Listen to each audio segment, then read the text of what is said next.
Hey guys, in this video we are discussed about our old topic which already we discussed. If endorsed to a check and return dishonored, कि इसमें क्या कहा गया उसने इसमें साफ़ी वाज़ेह तौर पर बयान किया है कि हम इंडोर्स चेक के बारे में हम लोगों ने पहले से पढ़ लिया है कि इंडोर्स चेक्स क्या होते हैं, इंडोर्स चेक की entry double column cash book में कैसे होती है। और फिर हम लोग डिसऑनर्ड चेक के बारे में भी हम लोगों ने जान लिया कि डिसऑनर्ड चेक की डबल कॉलम कैश बुक में एंट्रीज कैसे होती है।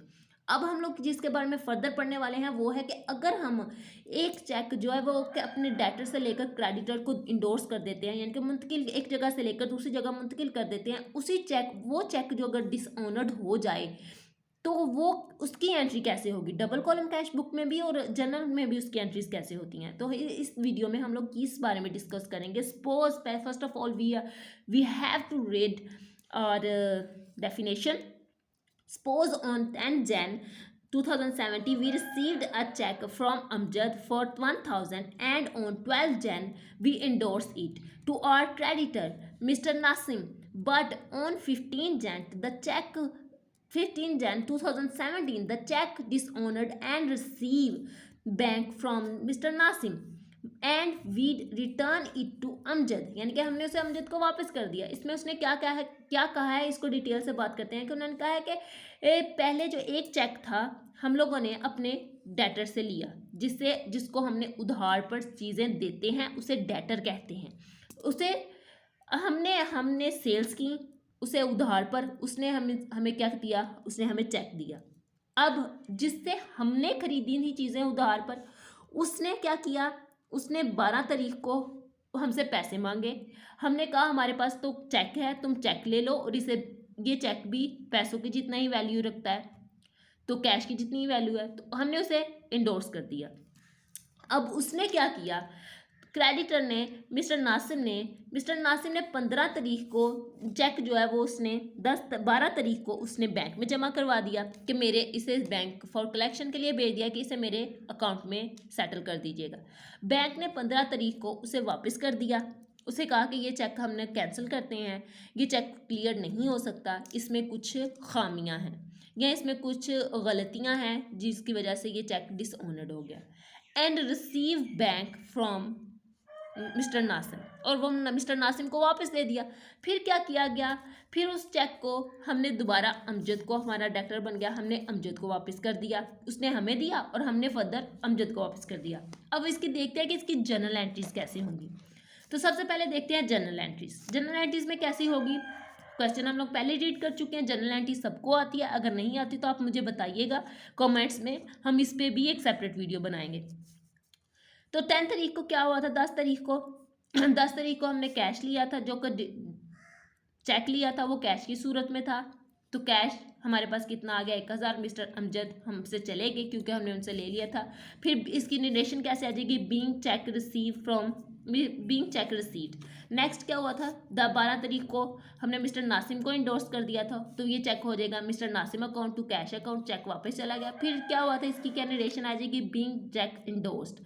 फिर आगे क्या आ जाएगा फर्दर, 15 तारीख को अमजद हमारा डेटर बन गया और नासिम हमारा क्रेडिटर नासिर हमारा क्रेडिटर बन गया दोबारा से, और अमजद हमारा डेटर बन गया, क्योंकि ये चेक की हुआ ही नहीं था।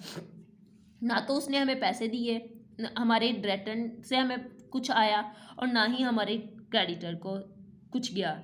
यानी कि हमने जो उधार पे सौदा चीज़ें लिए थी वो अभी भी उधार पे ही हैं, और जिसने हमसे उधार पे ली थी वो भी अभी भी उधार पे ही हैं।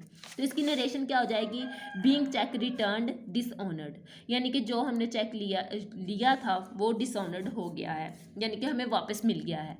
अब हम देखते हैं कि इसकी डबल कॉलम कैश बुक में एंट्री कैसे होगी। तो ये ज़्यादा कोई क्रिटिकल नहीं है, पहले देखें आप, इसकी entry double column cash book में ज़रूर होगी, लेकिन ये भी एंट्री होगी, ये भी एंट्री होगी, लेकिन ये एंट्री नहीं होगी, क्योंकि कैश बुक कॉलम में और बैंक कॉलम में हम लोग वही एंट्रीज करते हैं जो एंट्रीज या तो कुछ रिसीव किया हो तो या कुछ पे किया हो। यहाँ तो ना तो हमें रिसीव हुआ है कुछ, ना हमें कुछ पे हुआ है। ये भी क्रेडिट बेस्ड है, ये भी क्रेडिट बेस्ड। कैश बुक में और बैंक कॉलम में, कैश कॉलम में और बैंक कॉलम में कभी भी हम लोग क्रेडिट बेस्ड एंट्रीज नहीं करते, हमेशा कैश बेस्ड एंट्रीज करते हैं या चेक बेस्ड एंट्रीज करते हैं। तो यहाँ पे ये दोनों क्रेडिटर हैं, ये दोनों जो हैं वो परचेज बुक्स में होगी या सेल्स बुक में होंगी, जिसके बारे में हम लोग सब्सिडरी बुक्स में डिस्कस करेंगे। तो अगर आप, आई होप सो आप लोग को ये टॉपिक समझ आ चुका होगा। इसके बाद हम लोग देखते हैं कि इसकी फर्दर हम लोग डबल कॉलम कैश बुक में कैसे एंट्री करेंगे।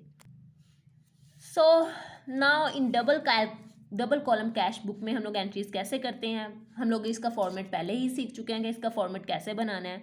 मैं आपको एक बात क्लियर करती चाहूँ, मैंने फॉर्मेट में कहा था यहाँ दरमियान में डबल लाइनिंग कीजिएगा, तो मैं आप उसकी मिस्टेक होगी मुझसे, नहीं, ये टी टाइप ही अकाउंट होता है, टी शेप अकाउंट होता है, इसमें दरमियान में डबल लाइनिंग नहीं होगी, मिडल में। तो आप लोग दरमियान में डबल लाइनिंग नहीं कीजिएगा। अगर आप लोग मेरी वीडियो रेगुलर्स देखते हैं तो आपको पता होगा, मैंने प्रीवियस वीडियो में जब फॉर्मेट शेयर किया था डबल कॉलम कैश बुक का, तो मैंने कहा था कि दरमियान में डबल लाइनिंग कीजिएगा, ये इंपॉर्टेंट होती है पेपर पर्सपेक्टिव से। लेकिन यहाँ मैं आप लोगों को अपनी मिस्टेक है हो गई, मुझे इस बारे में क्लियर नहीं था, डाउट था, जो कि अब क्लियर हो चुका है कि डबल कॉलम कैश बुक में टी शेप अकाउंट होता है, जैसे कि लेजर होता है टी शेप अकाउंट, सो डबल कॉलम कैश बुक में यहाँ पे नहीं होगी। तो इसके पर्टिकुलर देखते हैं कि मिस्टर अमजद से हमने क्या लिया था, चेक लिया था, तो मिस्टर अमजद से कितनी तारीख को लिया था, 10 जैन को लिया था, तो मिस्टर अमजद हमारे कैश में हो जाएगी। और वैसे ही जैसे कि मिस्टर नासिम को हमने मुंतकिल किया था किस तारीख को, 12 तारीख को, तो 12 तारीख को हमारा कैश हमसे चला गया। लेकिन यहाँ पे समझने वाली एक बात ये है कि जो थर्ड एंट्री है वो जनरल में तो होगी, लेकिन हमारी डबल कॉलम कैश बुक में नहीं होगी। आई होप सो आप लोगों को ये कंसेप्ट भी क्लियर हो चुका होगा कि इंडोर्स चेक, और आप अच्छे से समझ चुके होंगे कि if endorse to a cheque and return dishonoured, कि अगर इंडोर्स चेक की करें और वो डिसऑनर हो जाए तो उसे हम लोग डबल कॉलम कैश बुक में कैसे डील करते हैं, और उसकी एंट्रीज जनरल एंट्री भी हमने सीखी, और इसके साथ साथ हमने उसकी डबल कॉलम कैश बुक में कैसे उसको करते हैं एंट्रीज, वो भी सीखी। आई होप सो आप लोगों को समझ आ चुकी होगी। अगर आप लोगों को समझ आ चुकी है तो thank you so much for watching video, और gives me a like, if you don't like, so give me a dislike. Thank you so much for watching.